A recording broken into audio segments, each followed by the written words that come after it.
Menanggapi video viral sekolah tanpa guru, Kodam 1 Bukit Barisan langsung menerjunkan sejumlah personilnya untuk membantu para siswa agar tetap bisa belajar.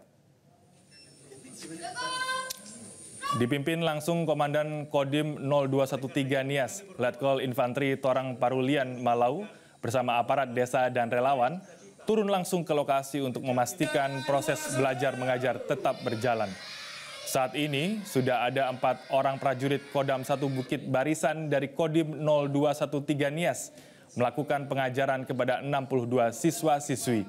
Selain sebagai guru pengajar, prajurit TNI ini juga menyiapkan program pemerintah, yakni makanan bergizi gratis.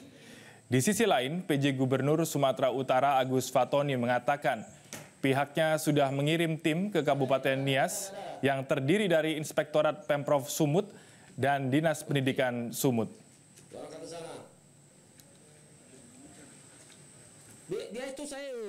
Kami telah menugaskan Babinsa Sahabat Anak untuk melaksanakan pengajaran kepada anak tersebut.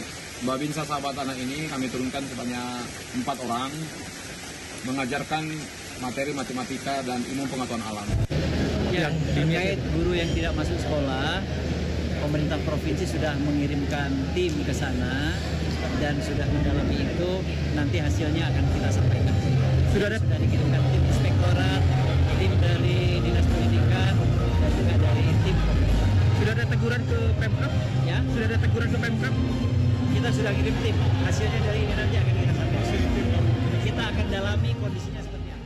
Jelajahi cara baru mendapatkan informasi. Download Metro TV Extend sekarang.